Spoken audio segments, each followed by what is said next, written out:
We can see the slides, Taj. You had taken it to presentation mode. I want to request you to take it there, and then I can introduce you and you start. Please. Okay. Okay, presentation mode, presentation mode. Hang on, hang on, hang on. Now, presentation mode. Okay, now we are there. Can you see it? Yes, Hello. Taj, we can see it. Breaking, can you hear me? You're breaking. I can hear you, but you're breaking. All right. Allow me to introduce you at this point, and then you can proceed. Okay. Is that go okay, ahead. Taj? Yes, go ahead, Fred. Thank you so much. So, ladies and gentlemen, at this point, allow me to bring to you our speaker. And this is a renowned speaker, an accomplished senior medical lab officer, a respected author, known for his commitment in strengthening diagnostics excellence, lab quality systems, and professional development in medical lab sciences. And Taj has extensive experience across high-volume clinical labs. He has built reputation for promoting best practices, and he has so significantly improved many lab workflow efficiencies, optimized TATs, and also enhanced patient-centered lab services. So as an author, also Taj shares expertise through practical guides. And I think this we see day-to-day educational materials and also thought-provoking professional articles. Ladies and gentlemen, at this point, allow me to bring to you Taj Habib. And over to you, Taj. If you can hear me, you can proceed. I can hear you. I can hear you. Welcome all. I can see there are very many people online. This particular topic, I have done it because we have issues in our lab when you have one hematology analyzer and for some reason either the reagent has not come in time or it has software issues or there is no power and you cannot use the analyzer to do the hematology parameters. So what do you do? What's your plan B? This is what I'm going to show instead of saying that, look, the machine is not working today, Daktari, there is nothing I can do. So I'm going to show you a method which you can do manually.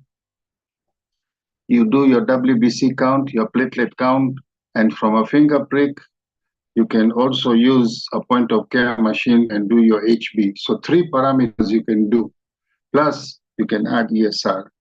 So how do we do it? How do we overcome this very difficult issue and come up with reasonable results which are verified and accepted? Okay. So we need to provide verified, just a second here, and tested procedure for counting WBC and platelets. So what you need to do is take blood in your EDTA as usual, prepare a nice blood film, wait for it to dry, fix, and then stain it by the method of your choice. Okay. So once you have stained it, now is where the formula comes in. So we go down. So the platelets and WBCs are counted using a stained peripheral blood film.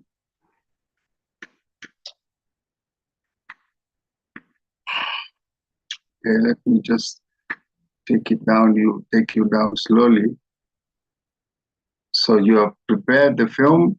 It has been stained by Gimsa or Fields, and you need the following equipment. You need a microscope with a 40 objective and 100 objective. You need immersion oil, and of course you need slides. The blood specimen has already been taken in EDTA. And this is now where you need to go. There is a monolayer here. This is your blood film.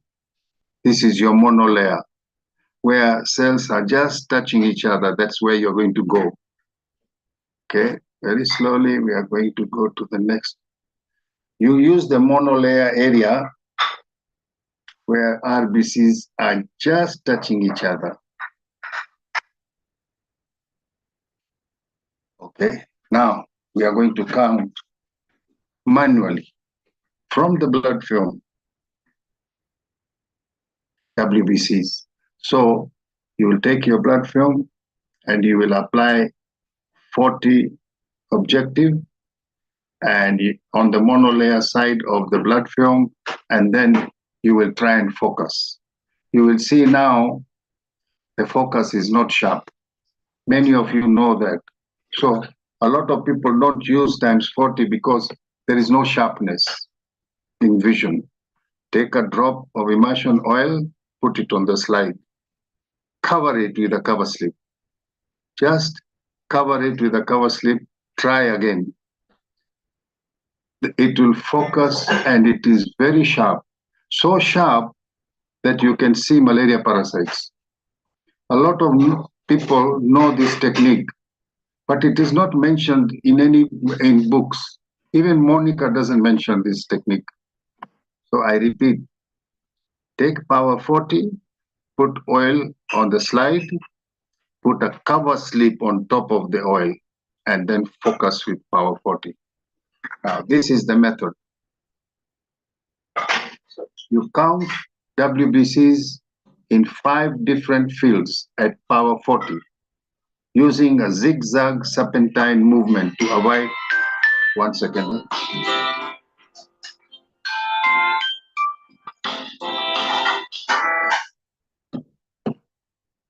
To avoid recounting the same area. So what is this serpentine movement? There it is. You count like that. A lot of you are familiar with this. This is the monolayer area. So this is your power 40 counting WBCs. All right. Now, you count WBCs in 5 fields of times 40 objectives. So for example, your total count in 5 fields is 20 WBCs. You average and it comes to 4. Now, that 4 you multiply by 2,000. Your white cell count is 8,000, plus minus 10%. The method is, it needs experience, it needs practice.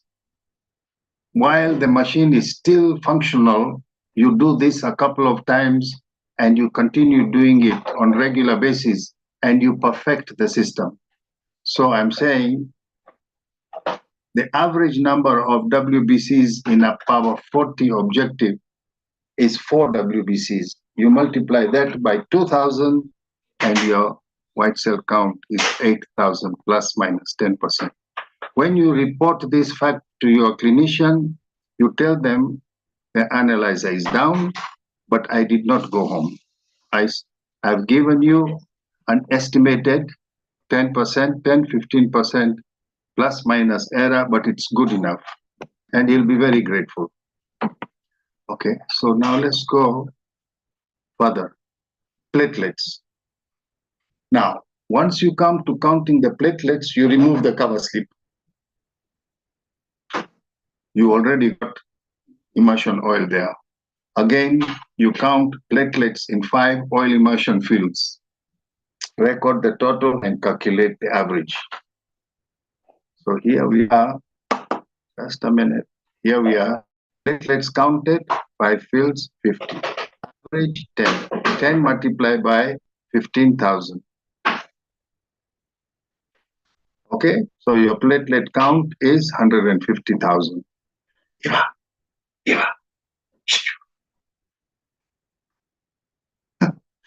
My mate is laughing at me. So, in a general manner, If you get less than 8 platelets per high power field, the platelet count is around 120. Here, look at these figures here. All these slides will be sent to you today by Fred. He has promised me, so you can keep them.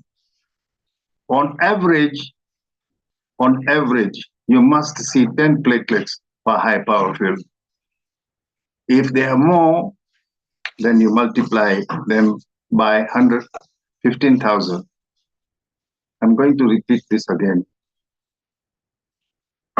You use a times 100 objective, and you count platelets in 5 different fields on the monolayer area, and you get, say, 15 total. Average 10, multiply it by 15,000. Okay. Quality control. You have to ensure that the smear is well prepared. The staining quality should be uniform and good. Your stain should be good. Practice and compare while analysis is still, well, the analyzer is still in working condition, so that you can sharpen your skills. Now, when it comes to, if any one of you is using field stain, is as soon as you buy field stain, to avoid bacterial and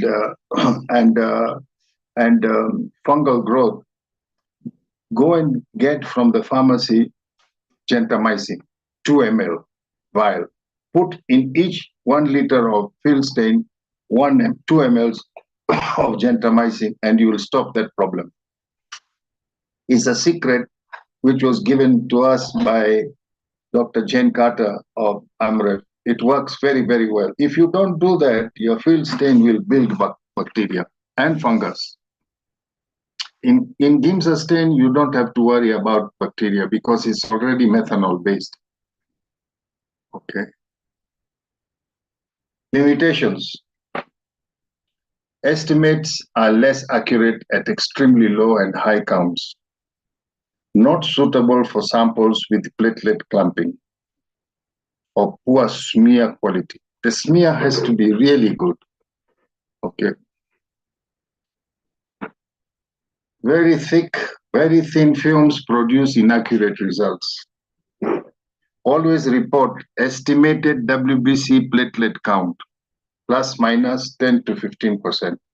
But you can bring it down to 10% with practice. This method is more accurate, faster, less clumsy than the new biochamber method we used to use in school. Less clumsy. Very nice method. Make a good film, that's all. And at power 40, add oil and then a cover slip. Okay. You can, to this particular patient, you can add HB by doing a point of care method. Most laboratories now have a small machine for HB. You have a differential count machine. You can even do a differential count. So here you are, no analyzer. You can do your WBC, you can do your platelets, you can do your HB, you can do your differential count, and you can do your ESR. There is no machine involved here, except for the HB.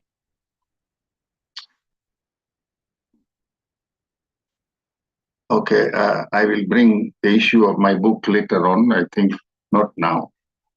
Fred, if you will allow me, I repeat the whole webinar again.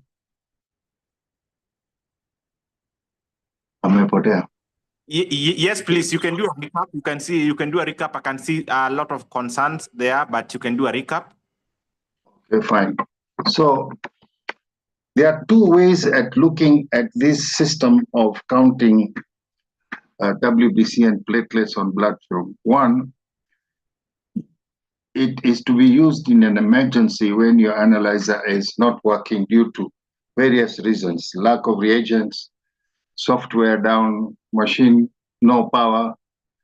So it is useful there, but as Fred introduced this topic, it is also useful for checking your analyzer. It works both ways. This system can check whether you're getting the correct platelet and WBC count. And of course, your HB can be rechecked with your point of care machine. Okay, so there are two sides of this particular webinar. But I want to emphasize on this particular one because quite often the reagents haven't come on time. You may have a breakdown of power. You may have a breakdown of the software or hardware in your analyzer. It may not even start. So here you are. It is 12 o'clock in the afternoon. You have 10 samples of hemogram. What do? This is where this system comes in. Now, the person who taught me this system is called Thomas, and he was telling me you can minimize this error, estimate error to 10%. So the purpose is to verify procedure for estimated WBC and total plate count. This is a verified procedure. Excuse me, I read it wrong. To provide a tested, verified procedure for estimated total WBC and total platelet count. It is documented. It is not something Thomas created. So this is your plan B. As you can see in the bottom here, I've written, this is your plan B when the analyzer is down. Or you are double checking your analyzer whether it's throwing you good results. So now your analyzer is down, you got 10 hemograms to do. What do? You can do WBC count and platelet count from the blood film. Blood film has to be very nicely made and stained by Gimsa or field stain, reverse field stain. Okay. So when you want to count WBC, you use a power 40 objective.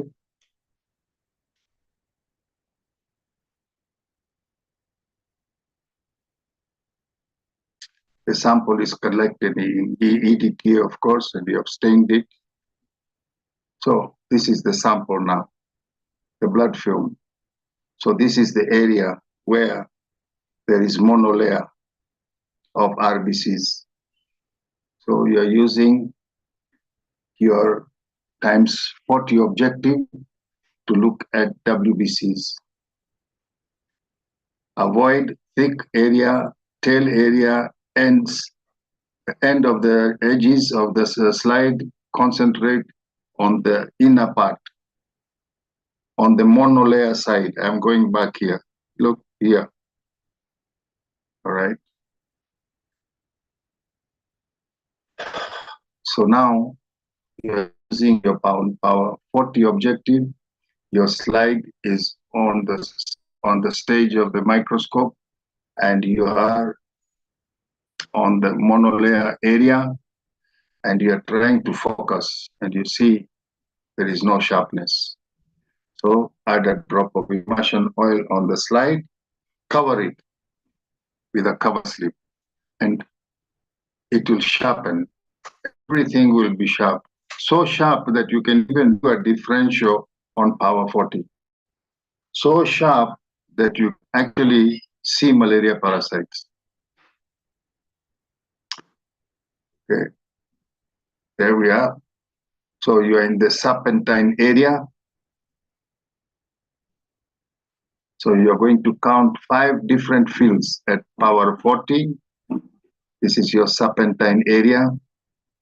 And you are going to total it up and say, I counted 20 WBCs in 5 fields. My average is 4 WBC. My estimated WBC count is 4 times 2,000, which is 8,000.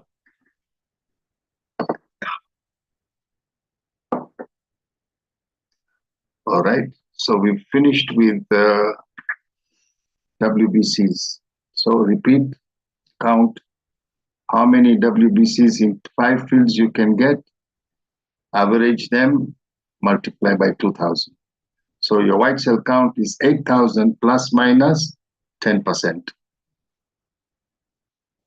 The method, if you sharpen your skills and you do it on a regular basis, it's very accurate. Okay.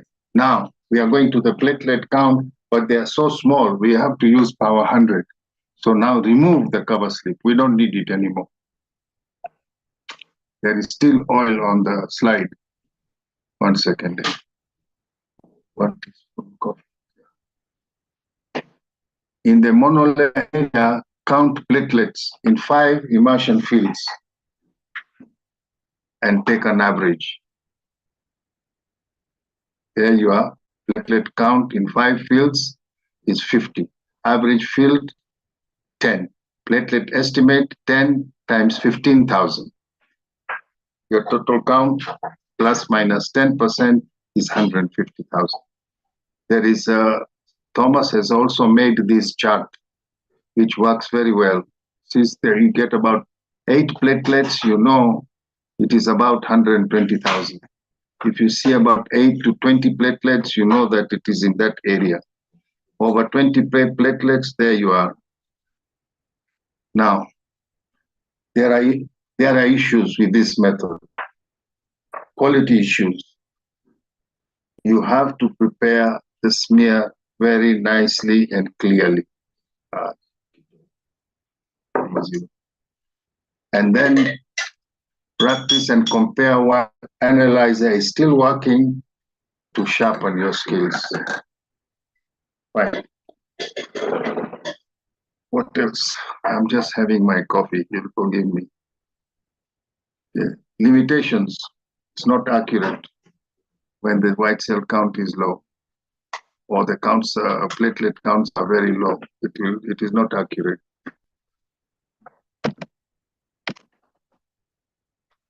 And if they are very high, again, in leukemia cases, this method cannot be used.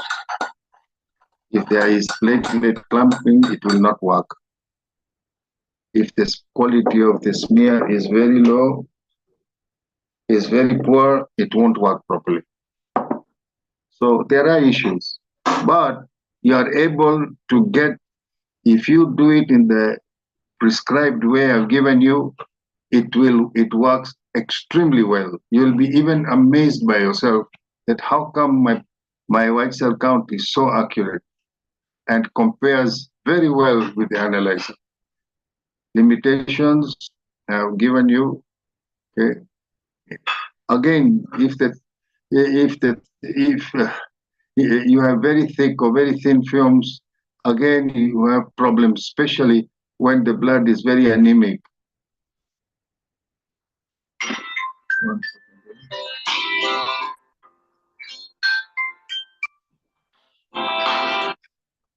Yes, Solomon. I'm okay. I'm doing a webinar. Oh my God. Okay, so shall I, will you call Fred and ask him the link, because so Fred.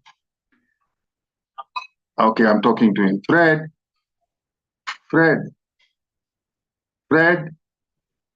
I'm giving you his number on the phone. I can hear you on the background. You have someone who wants the link? Yes, so his name is Solomon, is my old friend. No problem. You can just reach out to me and then we can share the link. Can I give you his number, please? Yeah, you can on the side. Yeah, 0733. No problem. I can hear you. 0733-903-690. No problem. Straight away. You can proceed. It's coming. Okay. So now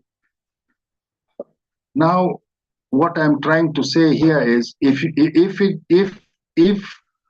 you sharpen your skills while the machine is still in order, you will find that you can actually give the white cell count and the platelet count within 10% error easily. It is better and more accurate than Neubauer chamber, which the chambers you can't even get them these days.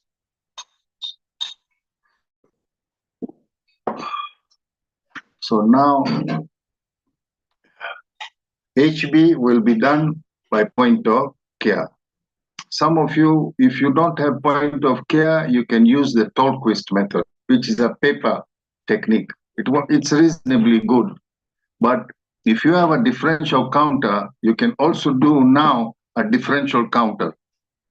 You can give the physician the neutrophils, the lymphocytes, the mixed, the monocytes, eosinophil. So here we are. You are giving, now there is no machine involved here at all. You are giving WBC, platelets, differential count, HB, your point of care, and you can do ESR.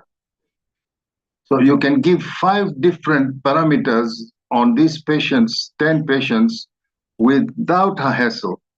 The machine is down. Your analyzer is down. Nobody is around near where you can send the samples. And it works. Okay, there is a 10% error, but that is acceptable. Okay, let's see if there's any other slide. Okay, Solomon, not Solomon, Fred. Fred, I'm done. I'm done. I can see it was a very insightful presentation, Taj. Okay. Yeah, it has elicited a couple of questions and comments, and maybe we can take a minute to go into the chat box and see what our participants are saying, if that is okay with you. Okay. Okay, it's okay with me.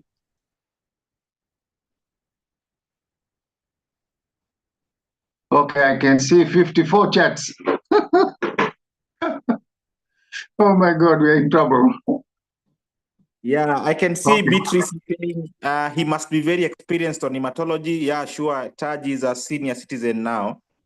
And he has a lot of, he brings in his expertise and also hands-on experience. So allow me to get into the Q&A section. And Frida is asking, where can we read extensively about this method? Okay, repeat the question. Where can we read extensively about the method you've just elucidated? It is in Google.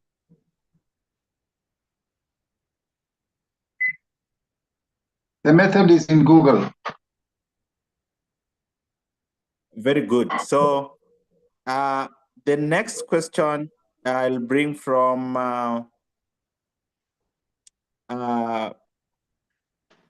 okay, so Evans Ruto is asking, how will you obtain the quality control for both WBC and platelets count using the above method?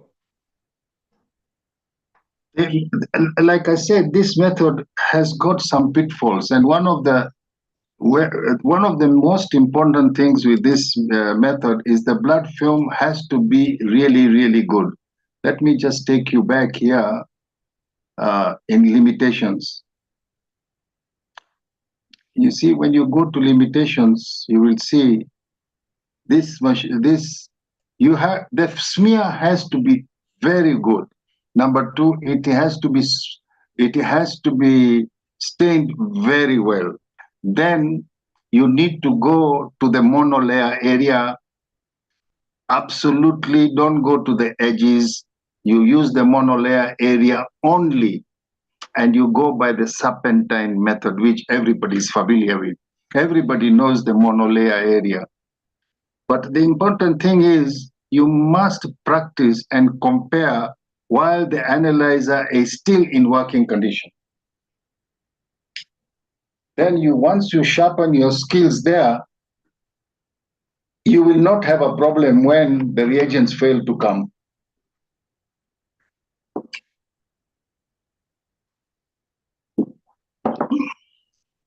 Okay, thank you, Taj. There are a lot of questions.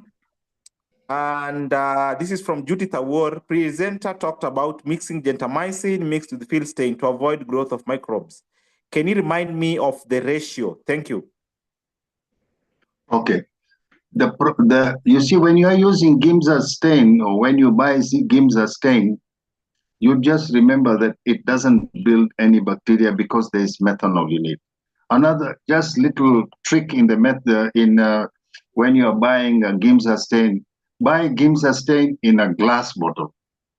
Because if you buy it in a poor quality plastic bottle or a drinking water bottle, what happens is the methanol tends to dissolve some of that plastic. So either let him use high quality plastic or use a glass bottle. When it comes to field stain has, in all these years I worked in the lab, field stain has always given me problems. It grows bacteria profusely and fungus. So to reduce that, just go to the pharmacy, give the pharmacist 20 shillings, and she will give you a 2 ml vial of gentamicin. The whole vial, put it in 1 liter of field stain A.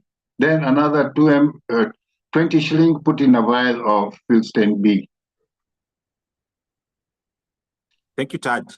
There's that will stop growth. But every 2 weeks, you still have to change field stain.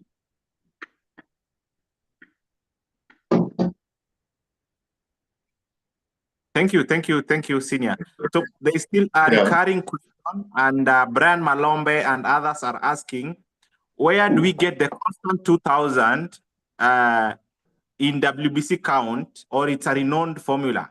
And I think Femi and Okay, I got it. Okay, Fred, continue. Finish it. Ruto is asking, is 15,000 for platelet constant? Felima Amis is asking, where's the 2,000 and 15,000 coming from? And I think Dorothy Karemi is asking, where are you getting 2,000 and 1,500 when counting WBCs and platelets? I think it's a recurrent question. Okay. This formula, and this is how my mentor explained to me, this formula has been around for many years. It was tried and tested by experimenting different factors. And then finally, they concluded to 2 for white cell count at power 40 and 100 power 100 for platelets. They came to 15,000. It was a trial and error thing. But now it has been verified and confirmed.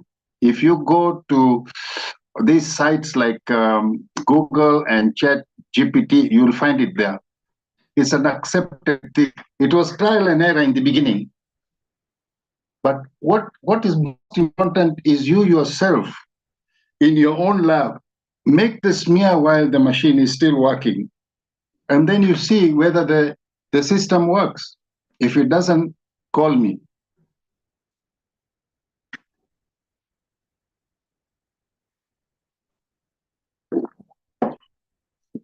I'm done. Are you there, Fred? Yeah, I'm there. Tobias Yatich is asking, if there is 10% error, that's acceptable. What of when the platelets level are, say, 98 and WBC say it's 2.35? Won't this bring error and lead to misdiagnosis? Or when do we say it's an acceptable error? Okay, I know where he's getting to. Okay, let me just show you. What is happening here is this system is only working. I think I haven't got the question quite right, but let me respond the little way I have seen it. This system only works when the white cell count is between 4,000 and 11,000. This system only works when the platelet count is, let me give you the answer, up to about 300,000. After that, the system fails. Have I answered him properly, Fred? Or can you help there? Yes. But there's still another question on that end, and this is from Moses Odero. 10 to 15 error margin, is it in reference to the normal range 4 to 10, or you have counted in the 5 fields?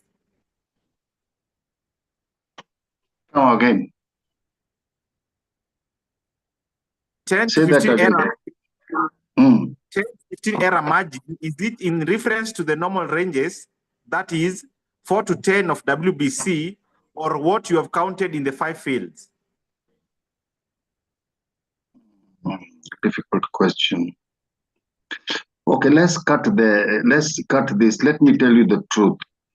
The error is actually 10% if you have practiced well.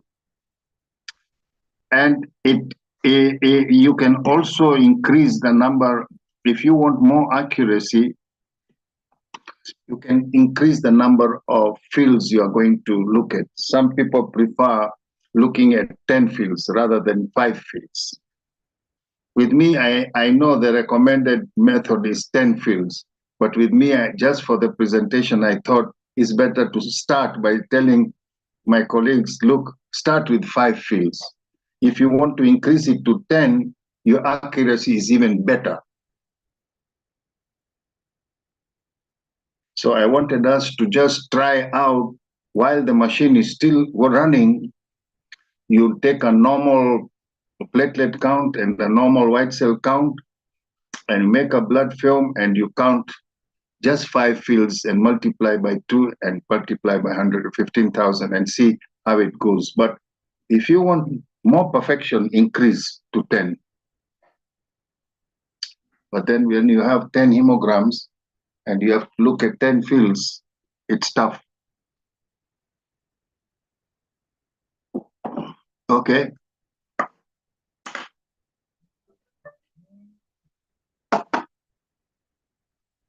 Right, I'm okay. That's okay, that's okay.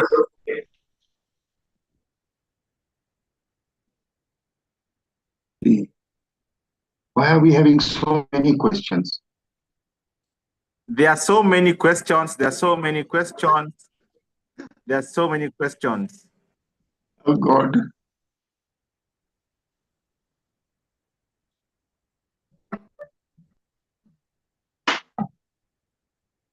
Pardon. 10. Okay, go on, next question.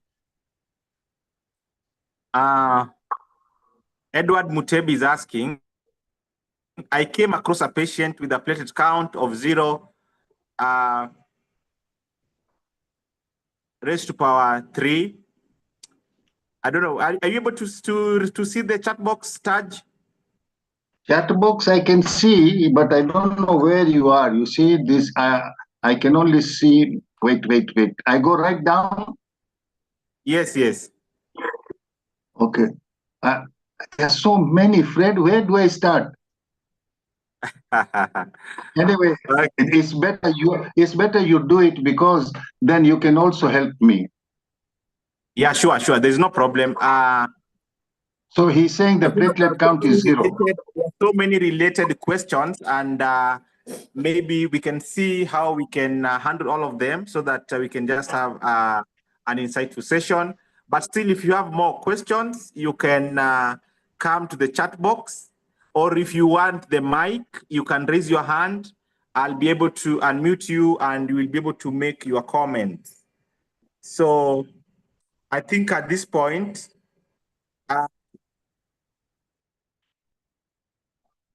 Let's go back to the guy who said platelet count is 0.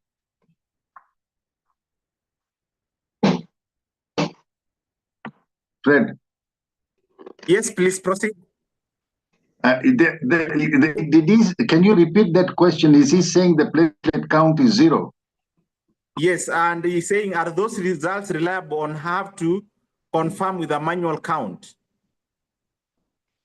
Any count of platelets with a 0 value on your machine means that there is definitely a clot in that EDTA sample, or clots, smaller clots. You cannot get a 0 platelet count. It's not possible. The person probably is bleeding everywhere. the first thing is check the clot. Second thing is you must bleed him again.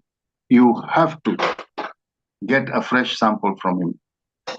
But I don't think this method is, just a minute, I don't think this method is at all reliable when things, when the counts are very low. Let me just limit. Okay, here we are. It's saying limitations of the method is when the platelet counts are very low and very high, it won't work. This is just a plan B. It is not the whole thing. It has serious limitations. You have to be, you have to use your skill now. The machine is down, and the doctor is waiting to verify what to do. So I think a lot of it is your skill which is involved here and judgmental. But a platelet count of 0 for sure has to be repeated again from the venous, and you have to I don't know, I've never seen a count of 0. There has to be a clot. Anyway, let's go. Thank you. John Wahome is asking, on WBC, what mostly do you pick? White blood cells are several cells. Which one do you mostly concentrate on the reading? Okay, come again. I'm saying John Wahome is asking, on white blood cell, what mostly do we pick? Because white blood cells are several cells. Which one do you mostly concentrate on the reading? All of them. Because this is total count. Wahome, we are doing a total count. We are not concentrating any particular species. If you want to concentrate on different type of WBC, then you have to do a differential count with a machine, hand machine. This method is for total WBC count. And I'm glad you brought it up because it is not for one particular type of WBC. And if you are using power of 40 with oil and a cover slip, you will be amazed how sharp it is. And some of you probably already know the technique. You can even see malaria at power 40.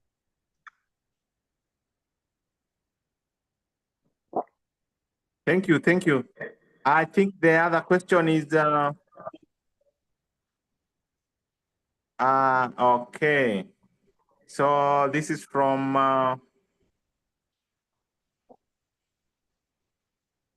Sigay Wesley. He's saying, before automation came, there were manual methods that were used. Is this different?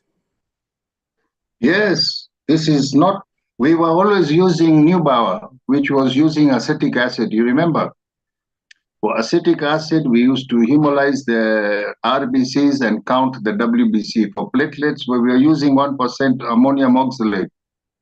But it was a very clumsy method, and it had a lot of pitfalls that, you know, if you don't put the cover slip properly and get those rings, I can't even remember what those rings were called. Oh, Fred, do you remember pressing a cover slip on a Neubauer chamber, and what were those colored rings called?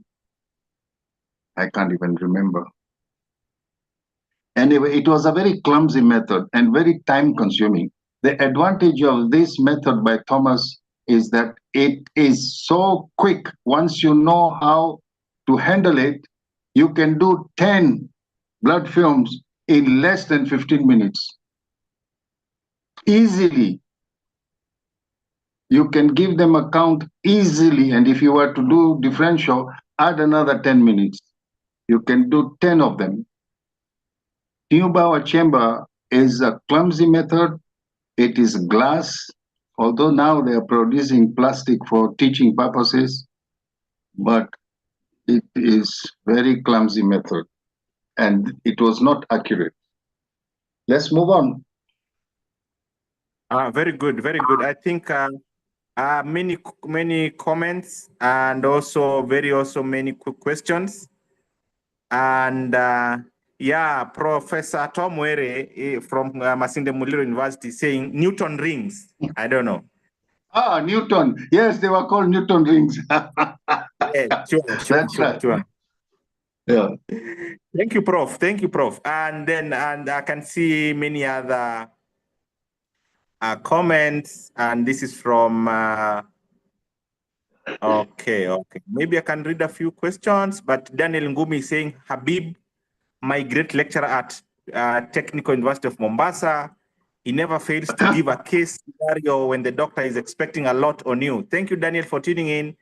So, Habib, let me bring another question here from, okay, this is,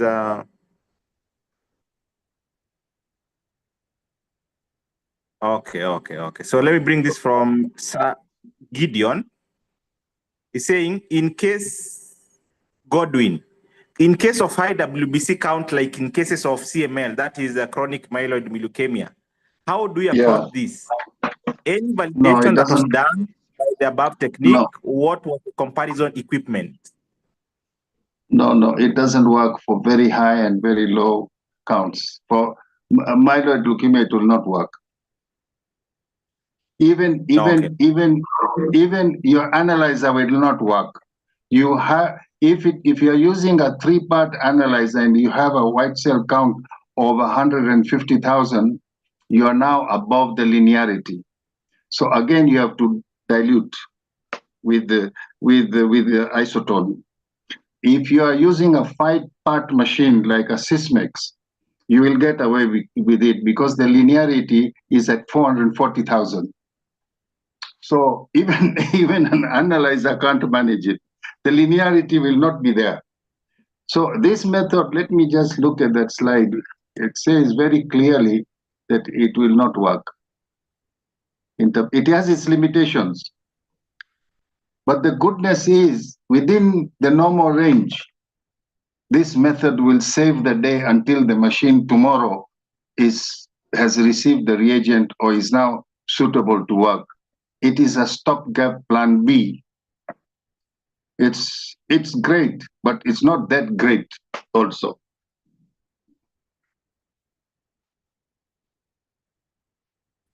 Thank you. I'll bring the other one from Julius. My question is, when we do full hemogram, automatic, okay, we don't do the PBF. Kindly advise us. And as I know, PBF can detect malaria parasite. My concern, please. Okay. Thank you, Julius. You want me to comment? You can comment. Okay, now machines are doing. Is it Julius? Julius, now Sysmex machine cannot only, it does detection of malaria and even it quantitates malaria. Sysmex have a very powerful machine now. So read up. The company is called Sysmex of Japan. So this malaria issue, if you go to Kisumu main hospitals, I think the General Hospital, the Avenue Hospital, the Aga Khan Hospital in Kisumu, all of them have got Sysmex, which picks malaria and it does even the quantitation of malaria. Okay, let's move on. Justin Amakoy, thank you for that. The monolayer part of smear has very few WBCs. Will it affect the total count of WBCs? No, monolayer is the right area, the correct designated area to do the counting, for both for platelets and for white cell count. It is an area where they're evenly distributed, all of them, the white cells, the WBCs, the platelets. That's why it's called a monolayer area. Ah, very well. I think the other question is from, okay. This is Chepkoech. Between GMs and Philstein, which one has the best quality? I am from the old school. I love field stain, but it has to have some kind of antibacterial in it, either gentamicin or sodium nitrite. Okay. And another thing is, you have to keep on changing the pots every 2 weeks, and don't use coupling jars because they are very difficult to clean. You just use urine 50 ml bottles, the ones we buy for 12 shillings, and you throw the bottle and the stain every week. The best field stain in the market today is from India and is being marketed by Chemoquip. I'm not patronizing, but that product is good. Half a liter is 500 shillings. I think I've overstepped there, but I've tested all the field stains in the market. This is the best. It is cheap. It's well made. The plastic bottles are excellent, but they forgot to put an antibacterial in it, which you can pay 20 bob and put. Okay, we move on. Okay, thank you. So, the other, okay. I think then Daniel Ngumi, can the manual method be reliable, or should we refer to automated method for confirmation, or what? Yeah, after you have done the manual method, the next day, if the machine has gotten up, you can keep the samples and double check your results. If there are any discrepancies, you report to the doctor and say, the first method we used when the machine was not working was this. Now it is this. So you should be able to approach the clinician and say, if there was a very big error. But if it is within 10%, you can just let it go. But it is most likely you have to keep the samples and repeat with the analyzer when things get better.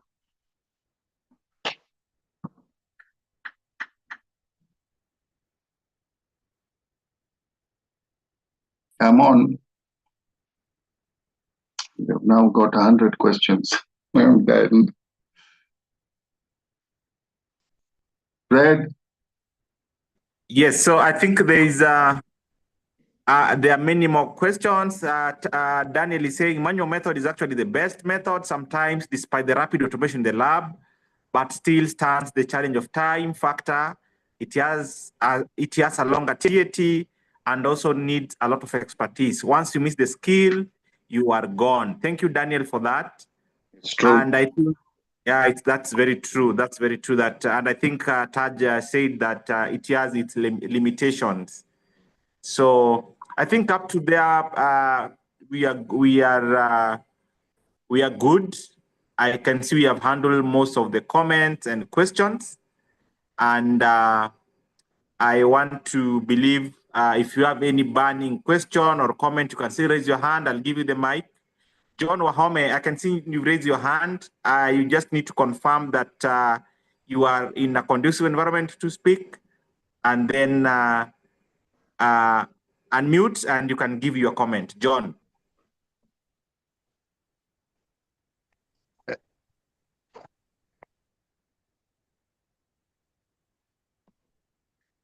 John? He has not been unmuted. You have to unmute him. I have unmuted. He just needs to unmute. John, go ahead. Yes, yes, I've unmuted it. Yeah, go ahead now. This method I'm seeing has it has a lot of kind of disadvantage, especially if the patient is either suffering or of this condition is either leukocytopenia or thrombocytopenia. It can only be used for a patient who has normal parameters, but mostly of higher parameters and low parameters, it is not solving the problem, you see.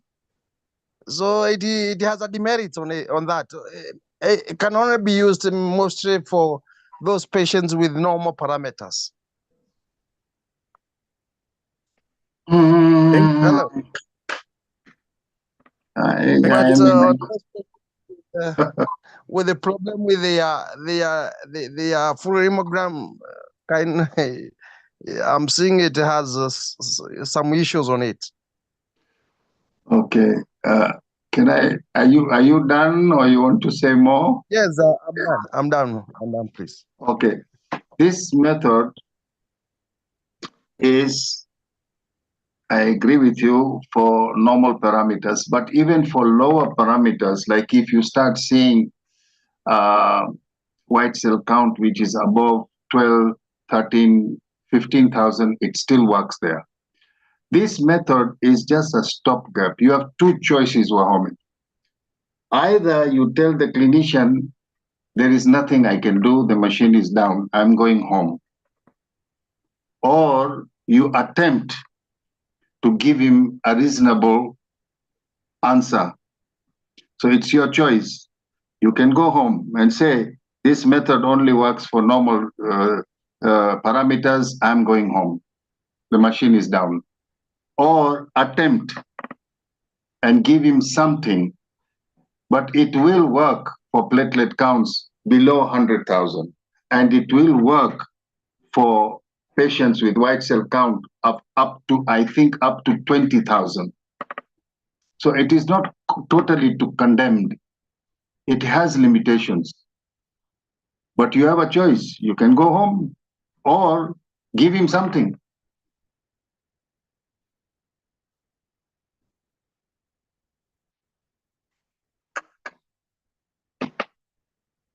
Thank you, thank you, thank you. I think that we talked about some of the objectives of this method, and also the limitations, and I think Taj has explained that very well. So, Taj, I want to bring this back to you for your other remarks. Okay.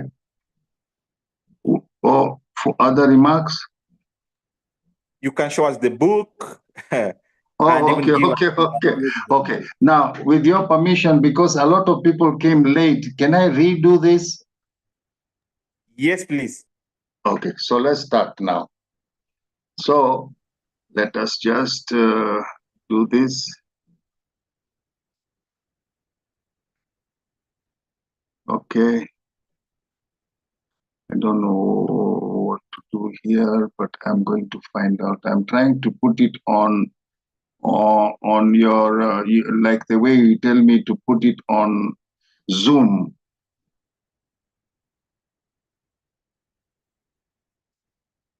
Okay, I think I'm going to lose you. So I'm getting scared here now. Okay, all right, I think I got the Zoom. It's a slideshow now. Yes, okay. Okay, so for those who came late, there are two, this is a manual method of doing a WBC count and a platelet count on a blood film when your CBC analyzer is not working. It's a plan B. It has limitations, but it's a reasonably good method. Rather than saying there's nothing I can do, the analyzer is down, you can at least try and attempt to give the clinician some result. It works both ways, like Fred mentioned it earlier, that it is also useful for checking your analyzer whether it's giving correct WBC and platelet count. The method has an error of 10 to 15%, plus minus. Okay. So the whole purpose of this webinar, just a minute here, is to provide a verified and a tested procedure for estimating WBC count and total platelet count from a blood film stained by GIMSA or field stain. This is when your reagents are not available, the power supply has failed, or the machine is not working. This is your plan B. It's not it's not a 100% plan, but it is a good choice to start with when the machine has broken down. Okay, let me just see here. So you need to have a microscope with a power 40 and a power 100 objective. So let's just go to the next sphere. Okay, the blood is collected in EDTA. Your hematology analyzer is not waking up. You don't have the reagent. Here, I might also point out to you that the sample is collected in EDTA, it is collected in EDTA, and you should make the blood film within 1 or 2 hours. And also, after you make the film, you should also stain it, or at least fix it within an hour. Otherwise, you will get autofixation. Okay, this is the blood film you have made. This is the monolayer area. You can see it here. This is where you go to count using a serpentine method. Okay, right. So that monolayer is the area where the RBCs are just touching each other, and that's where all the distribution of all the white cells, the platelets, is even. That's why it's called a monolayer area.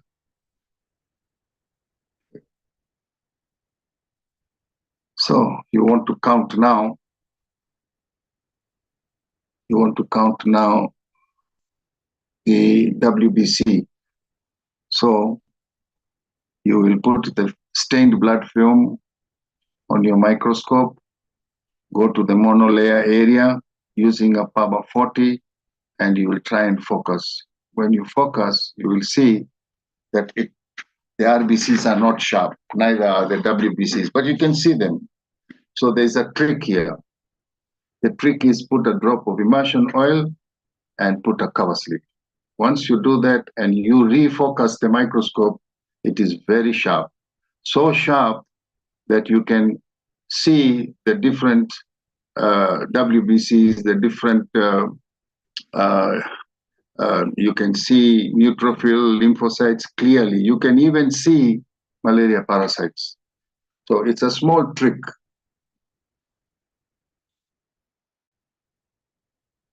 So you count WBCs in a serpentine movement. There is the serpentine movement.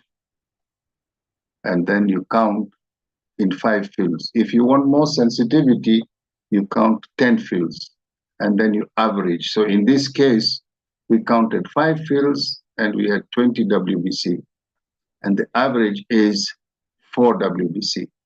The formula is multiplied by 2,000. The white cell count now is 8,000.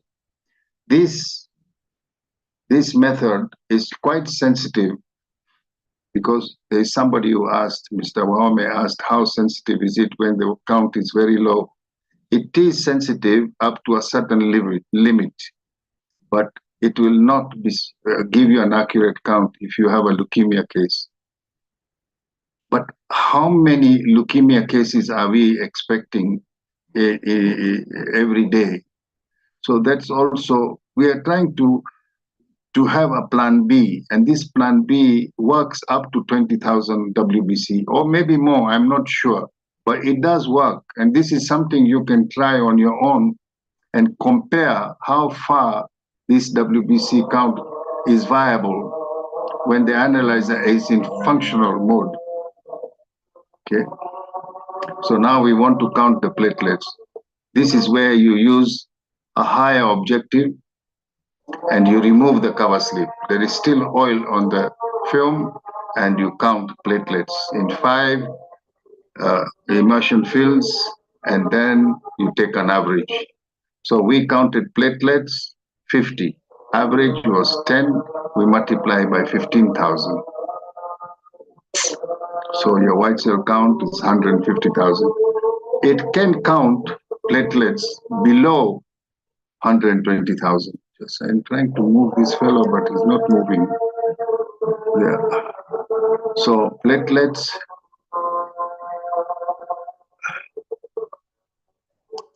Okay, there we got it.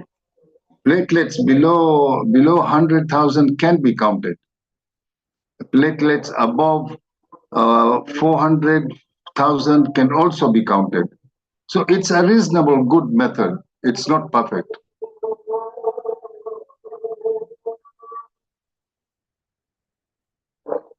So quality control, use a well-prepared smear, ensure staining quality is uniform, practice and compare while analyzer is still in working condition, and sharpen your skills. So when the analyzer breaks down, you know, now I'm ready to do an estimated count. Limitation, less accurate at extremely low or extremely high counts. Like leukemia, it won't manage. Up to 20,000, it will manage white cell count. Not suitable for samples with platelet clumping. Okay. Interpretation, very thick or very thin films produce inaccurate results. Always report to the clinician that this is an estimated WBC platelet count. It has an error of plus minus 10 to 15%. But it has a better accuracy than the old Neubauer chamber method, which was messy. Okay, then you will do additional tests. You will do the HB by point of care. You will do the white cell differential count by manual method, and you will do ESR. So here you are, the analyzer is not working, but you can manage to do a differential count on the white cell. You can manage to do HB. You can manage to do ESR. You can manage to some extent do the white cell count, and to some extent platelet count. It's not a method to throw away. No, it's a method which will help you to, at least in times of trouble, to assist you, to give the physician something to chew on. Okay, I have published a book this year. It's 350 pages and it's 2,500. I'll deliver to any part of Kenya if you contact me and send me by M-Pesa. And I want to thank Fred and LabMed. Thank you very much for giving me the opportunity to talk to so many people. And I hope someone somewhere has benefited from this webinar. And thank you very much. If there are any burning questions, I'll still take them.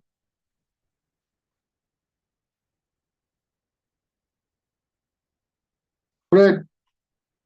Prof, I mean, Prof is asking for the details of the book. Are you able to project again the cover page of the book? Taj? Yes, yeah, there. Yeah, so colleague Taj has written a book called Practical Medical Laboratory Manual. And I think it has taken a lot of work. And if you are interested, you can get some insights from that book. It's a very good book. Otherwise, I'm not sure whether there is any other burning comment because we shall come to the end of our session today at that point. So those are his numbers. You can either call him or reach out to him just in case you want further. I can see many of you are asking for his number in the chat box. So kindly, number is projected there. And those who are asking for the book details, you can also see it projected there. So once again, those are his numbers. You can always reach out to him and you can be assisted. Otherwise, it was a pleasure having all of you. And unless, Tad, you have some closing remarks, we will bring this to a close. What the reason why I wanted to put this particular issue on the webinar is a lot of times we panic. The machine is not working, the analyzer is not working. What is our plan B? A lot of people have a plan B. Yes, they send the sample outside to the nearest lab and get it done. But if you are in a position where there's nowhere you can send the sample, or you have to turn the patients away and the samples have already been taken, this method will help. I agree and also disagree with Mr. Wahome. It is not designed only for normal WBCs and platelet count. You can handle lower counts, below 150,000 when you have cases of malaria. You can handle white cell count up to, say, maybe 20,000. But it is a plan B, and it needs effort on your side to train and sharpen your skill that in case this machine stops working, what is our plan B? It's not a bad plan. It is helpful, but it is not as good as your machine. And as I mentioned, if you have a 3-part machine and your white cell count is above 150,000, you are also in trouble because that's not within the linearity. You have to dilute the WBC. So, Mr. Wahome, even a 3-part machine needs help. The linearity is out. So there you are. Think about the plan B, and I would sincerely ask you to try the method when it's working. The best part of this machine, this system, is it is used a lot by going to outstations where you only have a microscope and stains. You don't have analyzers, and they are going from a village to village, and this works very well in mobile clinics. It gives you an estimated situation, and I think a lot of my colleagues will agree that it does help. But if you are not satisfied with it, it is something you need to try out before you just give it up. Thank you. Thank you all. Thank you for listening. Okay, thank you everyone for finding time and joining this very informative session. And at this point, we've come to the tail end of today's webinar. And all those who have issues, either with certificates or CPD points, shared a link. And kindly, can you just fill in the complaint link so that can be able to assist you. Otherwise, it was a pleasure hosting all of you. Until tomorrow, 3 p.m. See you then. Thank you and enjoy your evening. Thank you too.